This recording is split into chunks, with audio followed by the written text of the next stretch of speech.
అంటే ప్రభుత్వమే ఒక కాకపోతే అడుగు ముందేసి ఇంకా సంస్కరణలు తీసుకొస్తాం, చట్టం చేస్తామని చెప్పేసి ప్రభుత్వమే నిర్ణయం తీసుకుంది తప్ప అదే ఇటువైపు కదా. నుంచి డిమాండ్ లేదు. అంతే కదా. ఇప్పుడు ఈ 3 డిమాండ్ మొదటి నుంచే రాజీనామా డిమాండ్.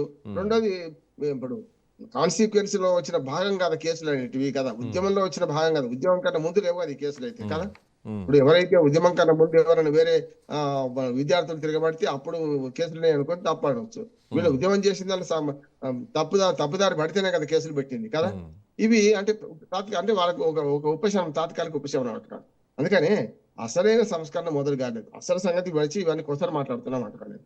అసలు సంగతి ఏంటి అయితే మీరు అన్నట్టు ప్రభుత్వం ముందుకు వచ్చి ఏం చెప్పింది, ఓటి పార్లమెంట్ సాక్షిగా చర్చిద్దాం, కాకపోతే 254 నిబంధన కాదు ఇంకో నిబంధన కింద. ఏ నిబంధన కింద అదే కదా చిల్లిగా తూటానంటే కదా. ఏదైనా కానీ ప్రతిపక్షాలు డిమాండ్ చేస్తే ఫలానా నిబంధన కింద చేయమని వాళ్ళు అంటున్నారు. నెంబర్ 1. రెండోది ఏమంటున్నారంటే ఫాస్ట్ ట్రాక్ కోర్టు ఏర్పాటు చేస్తారని చేశారు కూడా.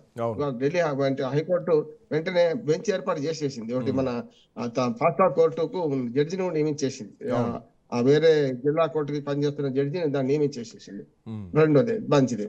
కానీ దానికి జరగాల్సింది ఏంటి, సిజేపీ ప్రతినిధులు ఇప్పుడు ఊరుకొని వీడుకోలు తీసుకొని కన్నీళ్లతో నిలుచుకొని ఏదో విజయం సాధించిన ఇంటికి పోతే లాభం లేదంటున్నారు. వీళ్ళు చేయాల్సిన చర్చలకు ఇప్పుడు పిలుస్తారు మమ్మల్ని. ఈ పరీక్షలు లీక్ కాకుండా వచ్చే 2027 సంవత్సరంలో ఎట్లా చేద్దాం, ఈ పరీక్షలే కాదు 152 పరీక్షలు మొత్తం దేశవ్యాప్తంగా మన లీక్ అయినాయి కదా, వాటి గురించి ఏం చేద్దామని మాట్లాడాలి కదా అంటున్నాను కదా.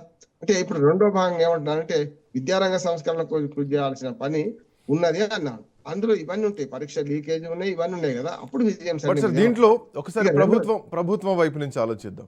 సో ఇప్పటికే అంటే ప్రభుత్వం ఒక్క అడుగు వెనకేస్తోందంటే 10 అడుగులు ముందుకు పోవడానికి ఆలోచిస్తా అని చెప్పడంలో ఎట్లాంటి సందేహం లేదు. ధర్మేంద్ర ప్రధాన్ రాజీనామా విషయంలో దేశ యువత కోరుకునేది ఏదైతుందో సో ఆ యువతకు గౌరవించింది, ఆ యువతకు రెస్పాండ్ అయింది. ఒక పారదర్శకంగా ప్రభుత్వం ఉంటుందని చెప్పేసి ప్రతిపక్షాలకు కూడా అవకాశం లేకుండా యువతనే ముందు పెట్టారు, యువతతోనే డిస్కషన్ చేశారు, వాళ్ళనే పిలిచారు, వాళ్ళతో చర్చలు జరిపారు తప్ప ఎక్కడా ప్రతిపక్షంతో మాట్లాడింది లేదు. బట్ పాయింట్ ఏంటంటే గతంలో కూడా భూసేకరణ సంస్కరణ బిల్లు కానీ వ్యవసాయ చట్టాల విషయంలో కానీ ప్రభుత్వం వెనక్కి తగ్గింది. సో ఇప్పుడు ధర్మేంద్ర ప్రధాన్ రాజీనామా ఆమోదించడంతో మోదీ ప్రభుత్వం ఈ వివాదాలను ఎక్కువ కాలం కొనసాగించకుండా, ప్రభుత్వం మీద వ్యతిరేకత భారీగా పెరగకుండా, సో తొందరగా నిర్ణయం తీసుకోవడం. సరే అంటే ఇది గ్యాప్ ఒక 4 రోజులు ఉండొచ్చేమో, ఇంతకంటే వ్యవసాయ చట్టాల గురించి ఇంకెక్కువ నిరసనలే జరిగాయి. బట్ తొందరగానే ముగించేస్తుంది కదా, ఎక్కువగా కాలం ప్రభుత్వం మీద వ్యతిరేకత రాకుండా తొందరగానే ముగించేసి ఒక సందేశాన్ని పంపిస్తోంది కదా. అందుకని ఢేర్ హై మగర్ అంధేర్ నహే అన్నాను. అందుకని ఆలస్యమైంది కానీ చీకటి కాదు, మంచిది. కాకపోతే ఇదే పని మీరు అన్నట్టు మొదలు చేసి ఉంటే బాగుండేది కదా. ఒకటి ప్రజలకు మొన్నటిదాకా కార్యనిర్వాహక వ్యవస్థ అట్లాగే రాజకీయ వ్యవస్థ మీద నమ్మకం కోల్పోయింది. కానీ కొంత ఆశయం ఉండే మీడియా మీద, అట్లానే మన కోర్టుల మీద ఒక ఆశ ఉండే. 3వ స్తంభం కదా మనకు న్యాయస్థానాలు, 4వ స్తంభం మన మీడియా. ఈ రెండు కూడా ఇప్పుడు గోధి మీడియా గోబ్యాక్ అని ఎందుకన్నారు వాళ్ళు. అవును, ఇప్పుడు ఇన్ని రోజులు ఉద్యమం జరుగుతుంటే అక్కడ జాతీయ మీడియా అనే హిందీ ఇంగ్లీషే మనం కూడా చేస్తాం, దేశవ్యాప్తంగా చేస్తాం, ప్రపంచవ్యాప్తంగా చేస్తాం. మన తెలుగు మీడియాను ఎవరు జాతీయ మీడియా అంటలేరు, కేవలం హిందీ ఇంగ్లీష్ మాత్రం అంటున్నారు కదా. ఆ 2 ఛానళ్ళు 2 భాషల ఛానల్ ఏం చేసినాయి, మొత్తం మర్చిపోయినాయి కదా. అందుకని వాళ్ళు ఏం చేసిన ఉద్యమాల్లో గోధి మీడియా గోబ్యాక్ అని నినాదాలు చేసి వెనక్కి పంపించారు. చూసింది కదా ఈ ఉద్యమాన్ని. ఇన్స్టాగ్రామ్ గెలిపించిన ఉద్యమం ఇది. అంతే కదా, జాతీయ మీడియా ఎక్కడ కూడా హైలైట్ చేయలేదు కదా. అందుకని ఏమంటా అంటే ఈ 2 వ్యవస్థలు విఫలం అవుతున్నాయి అంటున్నారు. అందుకని అభిజిత్ దీప్కి ఏమన్నాడు అంటే సూర్యకాంత్ గారికి, చీఫ్ జస్టిస్ సూర్యకాంత్ గారు కృతజ్ఞతలు చేసుకున్నాం, అసలు మా పుట్టుక వారే కారణం కదా అని అన్నారు. అది కూడా సెట్ అయ్యి అంటున్నాండి. ఎందుకంటే వ్యాఖ్య చేయకపోతే ఇది పుట్టకపోయేది కరెక్టే, కానీ పుట్టి వాళ్ళ విజయం సాధించింది 2 నెలల లోపల 45 రోజుల లోపలనే కదా. అందుకని ఏమంటా అంటే న్యాయ వ్యవస్థ మీడియా కూడా 2 విఫలమైనవి అంటున్నారు.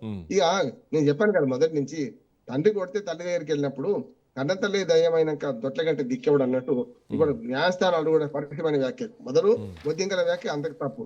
మొన్నటికి మొన్న మీరు ఇట్లా వస్తే మేము సమయం లేదు, వీడియోలు ఎందుకు చూస్తాం మేము అని మాట్లాడితే హైకోర్టు న్యాయం కదా. అంతకంటే కింది స్థాయిలో ఉన్న హైకోర్టు చాలా వరకు సమయంలో పాటించి తెల్లారి విచారిస్తానది, అర్జెంట్ లేదన్నది, లంచ్ మోషన్ తీసుకోవాలని, కానీ తెల్లారి తీసుకొని నోటీసులు ఇచ్చేసింది కదా. కేంద్ర ప్రభుత్వానికి ఉన్న అధికారులకు నోటీసులు ఇచ్చేసింది కదా.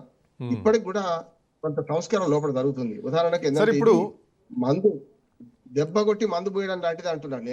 నా ఉద్దేశం ఏంటంటే ఇప్పటికి కూడా కేంద్ర ప్రభుత్వం కూడా సరైన విధంగా స్పందించేది ఏం చేయాలంటే ఒక కమిటీ వేసి ఇక ముందు ఇట్లాంటి లీక్ జరగకుండా ఏం చేయాలి, విద్యారంగంలో ఎలాంటి సంస్కరణ తీసుకురావాలి, 2020 జాతీయ విద్యా విధానం అయితే ప్రకటించారు కదా ఒకటైతే వాళ్ళు కదా, దాన్ని ఎట్లా ముందుకు తీసుకెళ్ళాలి, దాని మీద కమిటీ వేస్తే మంచిగా ఉంటుంది అంటున్నాను నేను. చెప్పండి. సో దీంతో పాటు అంటే ఇది ఒక ఢిల్లీ వరకే ఇప్పుడు పరిమితం కాలేదు, దేశవ్యాప్తంగా అన్ని రాష్ట్రాల్లో కూడా నడుస్తుంది. ఈవెన్ ఇమ్మీడియట్ ఎఫెక్ట్ పంజాబ్ మీద పడుతుంది. పంజాబ్లో జరిగినటువంటి లీకులపైన రెస్పాండ్ కావాలని చెప్పేసి ఇద్దరు మంత్రులు రాజీనామా చేయాలని చెప్పేసి ధర్మేంద్ర ప్రధాన్ రాజీనామా తర్వాత ఇప్పుడు పంజాబ్లో కూడా భగవంత్ మాన్ సింగ్ ప్రభుత్వం పైన ప్రతిపక్ష పార్టీలు ఇప్పటికే కోర్స్ ఇప్పటికే పంజాబ్లో ఆమ్ ఆద్మీ పార్టీ కొంచెం అటు ఇటుగా ఉంది. దాంట్లో ఉన్నటువంటి ఎంపీలంతా కూడా ఎమ్మెల్యేలంతా కూడా ఇటు బీజేపీ వైపు చూడడం, ఇప్పుడు పంజాబ్ ప్రభుత్వం కూడా కొంత సంకటంలో ఉన్నటువంటి నేపథ్యంలో సో ఇప్పుడు ఈ ఎఫెక్ట్ పంజాబ్లో ఎట్లాంటి పరిణామాలను చూడొచ్చు? ఇప్పటికే శిరోమణి అకాలీదళ్ పెద్ద ఎత్తున నిరసనలు వ్యక్తం చేస్తున్నారు, డిమాండ్లు చేస్తున్నారు రాజీనామాకి ఇద్దరు మంత్రులకు.